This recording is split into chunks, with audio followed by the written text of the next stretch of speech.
तीन सासों की एक बहू। बलविंदर की पहली बीवी को बच्चा ना होने के कारण वो दूसरी शादी करता है, लेकिन जब दूसरी शादी से भी बच्चा नहीं होता तो वो तीसरी शादी करता है, और तीसरी शादी करने के बाद भी जब उसे संतान का सुख प्राप्त नहीं होता तो वो डॉक्टर को दिखाता है। और फिर बलविंदर जी, दोष आपकी बीवियों में नहीं, आप में है। आप में ही कुछ मेडिकल रीजंस की कमियां हैं जिनके कारण आप कभी भी किसी बच्चे के बाप नहीं बन सकते। अरे बाप रे, ये तो घोर समस्या हो गई। एक बच्चे का बाप बनने का मेरा सपना था और आज वही चूर चूर हो गया। तीन बीवियों में पहली बीवी इंद्राणी, दूसरी बीवी सुधा और तीसरी बीवी कलावती। मुझे एक माँ बनने का सौभाग्य प्राप्त करना है। मुझे भी, इसीलिए तो मैंने शादी की थी। अरे लेकिन अब किसे पता था कि हमारे पतिदेव में ही कमी होगी। अब हम क्या करें? हम एक बच्चे को गोद लेते हैं। तीनों एक बेटे को गोद लेते हैं जिसका नाम प्रमोद रखा जाता है। 20 साल बाद अब तीनों भी बूढ़ी हो चुकी होती हैं। बलविंदर भी बूढ़ा हो चुका था। प्रमोद एक अच्छी नौकरी करता है। उसकी शादी की उम्र हो चुकी थी, इसलिए तीनों माएं प्रमोद की शादी पाखी नाम की एक लड़की से करा देते हैं। शादी के बाद बहू पाखी की पहली रसोई की रस्म की बारी आती है। मेरी प्रिय तीन सासू माओ, आज मेरी पहली रसोई है। बताइए क्या बनाऊं? क्या पसंद है आप तीनों को? बहू तू ना कढ़ाई पनीर, सूजी का हलवा और पुदीने की चटनी बना दे। अरे नहीं नहीं, ये क्या पसंद है। अरे पाखी बहू, तू छोले भटूरे, सरसों दा साग और मक्के दी रोटी बना और पंजाबी लस्सी भी बना दे।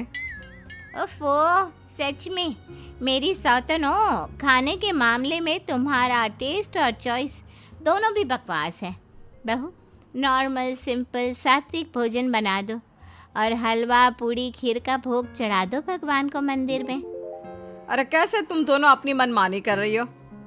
मैं तुम दोनों से पहले आई थी बलविंदर जी के जीवन में, और तुम दोनों से उम्र में भी मैं बड़ी हूँ। इसका मतलब मैं पाखी बहू की बड़ी सास हुई नहीं। उम्र बस एक अंक होती है। मैंने सबसे ज्यादा देखभाल की है प्रमोद की, इसलिए मैं एक सास होने का ज्यादा हक रखती हूँ। पाखी बहू, तुझे मेरी बात माननी होगी। नहीं, तू मेरी बात मानेगी। जो मैंने कहा है वही तू करेगी। नहीं, मेरी बात मानेगी वो। नहीं मेरी। तीनों सास आपस में चिल्लाने लगती है और फिर वहां पर बलविंदर और प्रमोद आ जाते हैं। अरे ये क्या बिल्लियों की तरह लड़ रही हो तुम तीनों सास? पाखी बहू को घर में आए पूरे 24 घंटे भी नहीं बीते हैं। बाकी तुम एक काम करो, तीनों माओं की कही गई डिशेस में से हर एक की 50-50% डिशेस बना दो। लेकिन बस, अब प्रमोद ने कह दिया सो कह दिया। तुम तीनों अब झगड़ना और बहस करना बंद कर दो। पाखी तीनों सासों की कही गई आधी आधी डिशेस बनाती है और इस तरह अपनी पहली रसोई की रस्म पूरी करती है, जिसके बाद उसकी तीनों सास उसे शगुन और नेक देती हैं। फिर एक दिन, अरे पाखी बहू, तुमने अपना सारा काम निपटा लिया है ना? तो जरा यहाँ आना। मेरे ना घुटनों की मांसपेशियों में बड़ा दर्द हो रहा है। जरा तेल या बाम से मालिश तो कर दे बेटा। तभी वहां पर इंद्राणी और कलावती भी आते हैं। पाखी बहू, चलो मेरे साथ बाजार। मुझे ना नई साड़ियाँ खरीदने हैं। तुम्हारी फैशन सेंस बहुत अच्छी है ना, इसलिए मैं चाहती हूँ कि तुम मेरे साथ चलो। अरे पर मैं यहाँ पे पहले आई, तुम्हारे साथ ही सही, लेकिन मेरी स्पीड सबसे तेज थी। पाखी बहू, मेरे कमरे की अलमारी और पर्दे साफ कर दो ना, बहुत धूल जम गई है। मुझे खांसी भी आ रही है। अरे ऐसे कैसे तुम दोनों मेरी बहू को अपने साथ ले जा सकती हो? सबसे पहले मैंने बहू को कहा है कि वो मेरे घुटनों की मालिश कर दे।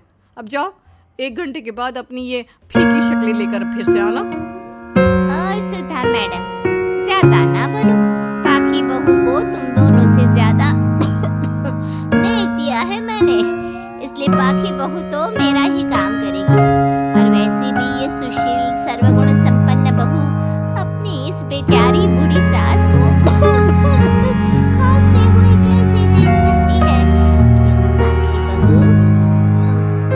हाँ पर नहीं पाखी बहू, तुम इन दोनों की भावनाओं के जाल में मत फंसो।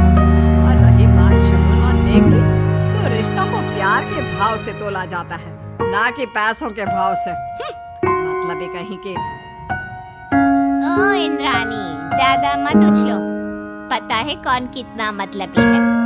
ओफो, अब फिर से आप तीनों मत शुरू हुई। मैं आप तीनों के काम करूंगी, लेकिन बारी बारी। सबसे पहले सुधा सासू माँ का, फिर कलावती सासू माँ और फिर इंद्राणी सासू माँ का। इसके बाद तीनों सासू में फिर से लड़ाई और कहासुनी छिड़ जाती है। फिर एक दिन जब पाखी घर का किराने का सामान लेने बाहर निकल रही होती है कि तभी बहू, मुझे ना मेरा पुराना संदूक नहीं मिल रहा, तू आकर ढूंढ देगी क्या? अब ठीक है इंद्राणी सासू माँ। पाखी इंद्राणी के कमरे में जा ही रही होती है कि तभी उसे सुधा रोक लेती है, हाथ में खूबसूरत साड़ी लिए। पाखी बहू, ये मेरी ना साड़ी पर पिछली बार अचार गिर गया था, इसे प्लीज अच्छे से धो देना। वो कल शाम को विमला जी की बेटी की शादी में जाना है ना, एक ही बार पहनी है ये साड़ी मैंने, अभी धो देगी तो कल तक अच्छे से सूख जाएगी और कड़क इस्त्री करके मैं तेरा परफ्यूम मार कर शादी में जाऊंगी। हाँ, लेकिन सुधा सासू माँ, उतने में कलावती भी वहाँ पर एक कढ़ाई लेकर आ जाती है। पाखी बहू, ये मैंने कल रात को मेहंदी भिगोई थी लोहे की कढ़ाई में, मेरे बालों में लगा देना बिटिया, तो तुम मेरी प्यारी बहू है ना? इंद्राणी वहाँ आ जाती है और तीनों सास फिर से एक दूसरे को गुस्सेल आंखों से देखती है और फिर से आपस में लड़ना शुरू कर देती है। तुम अपने आप को समझती क्या हो? खरीद लिया है क्या मेरी बहू को? ये मेरी बहू है। तुम मेरी पड़ोसन है क्या? ये मेरी भी बहू है और मेरा भी इस पर उतना ही हक है जितना कि तुम्हारा। तुमने खरीद नहीं लिया है ना?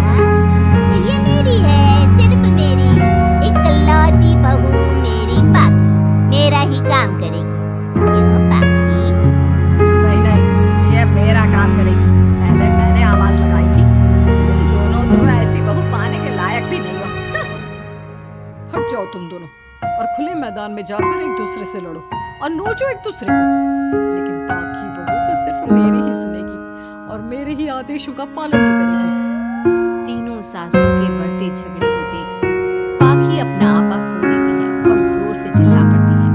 बस बहुत हुई आप तीनों की तू मैं। अरे रोज ना ड्रामा लगाती रहती हूँ, 50 साल की बूढ़ी औरतें हो गई हूँ, फिर भी बच्चों की तरह लड़ती रहती हूँ। अब बस बहुत हुआ, अब तो मैं आप तीनों में से किसी की भी बात नहीं सुनूंगी और मैं जा रही हूँ ये घर छोड़ के।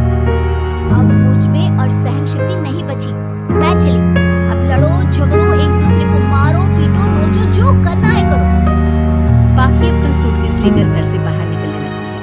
तभी तीनों सास बेहद घबरा जाती है और भावुक होकर पाखी से विनती करने लगती है। पाखी बहू हमें छोड़कर मत जाओ ऐसे। अरे हम तुम्हारे बिना मर जाएंगे। इतने कम समय में ही तुम हम सबकी जीने की वजह बन चुकी हो। माफ कर दो हमें बेटा। हाँ पाखी बहू, हम आइंदा से कभी नहीं लड़ेंगे और हंसी खुशी मिलकर बात करते रहेंगे, वादा करते हैं। हाँ बहू, लेकिन तू मत जा प्लीज, ये घर तेरे बिना सुना सुना हो जाएगा।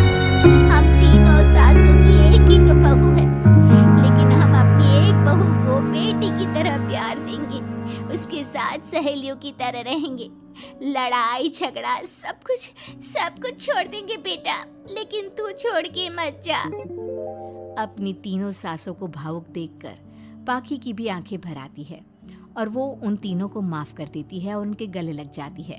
इसके बाद तीनों सास अपनी एक बहू संग खुशी से मिलजुल कर रहती हैं और आपस में जरा भी लड़ाई झगड़े नहीं करती।